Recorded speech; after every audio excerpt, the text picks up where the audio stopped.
Good morning po. Tayo po'y mag-aral ng salita ng Diyos. The book of Ephesians, chapter 4, verses 22 hanggang 24. Iwanan na ninyo ang dating pamumuhay, hubarin na ninyo ang dating pagkatao, na napapahamak dahil sa masasamang pagnanasa. Magbago na kayo ng diwa at pag-iisip, at ang dapat ninyong isuot ay ang bagong pagkatao na nilikhang kalarawan ng Diyos at nahahayag sa matuwid at banal na pamumuhay ayon sa katotohanan. The renewed mind. Ang greatest need po ng isang tao pagkatapos niyang ma-born again ay yung magkaroon po ng renewed mind. At marami pong confusion dito, kasi hindi natin naunawaan na ang tao pala ay threefold being, Tayo po ay kinocompose ng spirit, soul, and body. So ulitin ko po, malinaw sa Bible na ang tao po meron siyang spirit, meron siyang soul, meron siyang body. Mababasa niyo po yan sa 1 Thessalonians chapter 5 verse 23 at sa Hebrews chapter 4 verse 12. Ngayon, ito po yung nangyari nung tayo na born again. Yung ating pong spirit na dating patay sa kasalanan, nabuhay na kay Kristo Jesus. So, brand new po yung ating spirit. Pero yung ating soul, ang soul po natin, yan po yung ating mind, intellect, will, and emotion. Yan po ay hindi pa renewed. So, in other words, sanay yan sa lumang pag-iisip. At yung ating namang body, yung ating katawan, sanay din yan doon sa dati nating pamumuhay na sinasabi rito sa Ephesians chapter 4 verse 22 na sanay sa mga masasamang pagnanasa. So in other words, undisciplined yung ating katawan. Unsurrendered. Ika nga, Ngayon, kadalasan naririnig ko sa mga Kristiyano pagka nagkakasala sila, unang-una ay ganito. Madalas yung pong naririnig din siguro ito. Ay nako, nabuhay na naman yung aking lumang pagkatao. O nagmumulto na naman yung aking lumang pagkatao.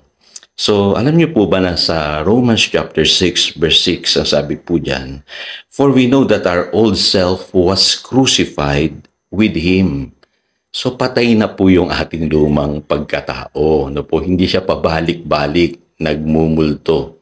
So, bigla minsan tayong parang nag-iisip na, ay nako, siguro nagbalik na naman si old self, nagmulto na naman. So para pong sinasabi natin na naririyam pa siya.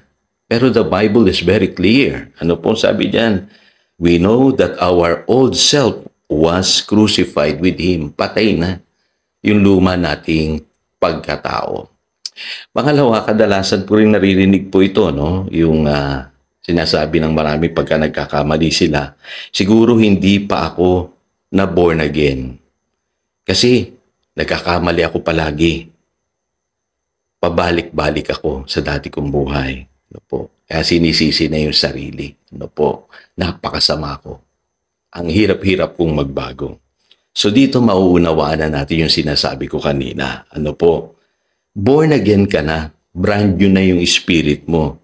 Pero maaaring hindi pa renewed yung mind mo.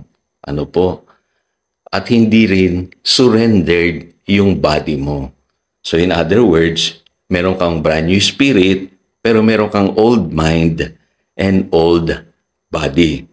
Kaya sa Romans chapter 12 verses 1 and 2, malinaw Sabi ni Apostle Paul, offer your bodies as living sacrifices. Ito madalas natin kinakanta ito, pero maraming di nakakaunawa nito Ibig sabihin, itong katawan na ito, dapat nating isurrender kay Lord.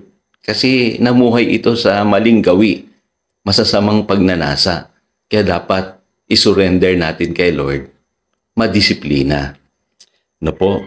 Pangalawa, sabi diyan, be transformed in the renewing of your mind. So, ito yung napakahalaga. Yung isipan natin, masama rin mag-isip yan.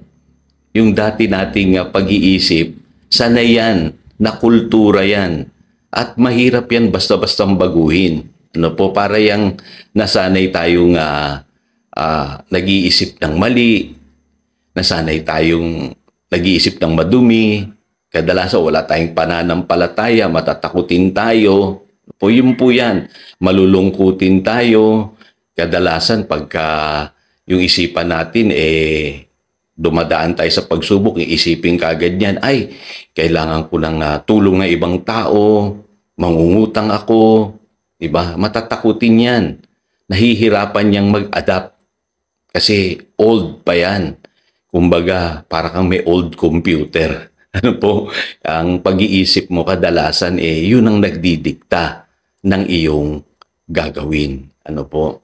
Kaya marami sa atin hindi pa nare-renew yung isipan. Kaya nabanggit ko kanina, dapat po talaga lahat ng believer ma-renew po yung ating isipan. So bakit mahalaga ang mind? Kaya ito yung pag-aaral natin today. Kasi kung paano tayo mag-isip, yun tayo. Tandaan nyo po yan ha. Kung paano tayo mag-isip, yun tayo. Pangalawa, may order po yung atin pong tinatawag na spirit, soul, and body.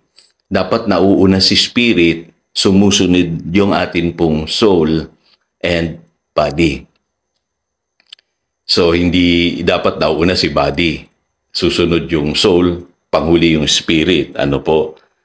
Kasi kung yung pong ating isipan, mapapasunod natin sa espiritu, maganda yung mangyayari sa ating buhay.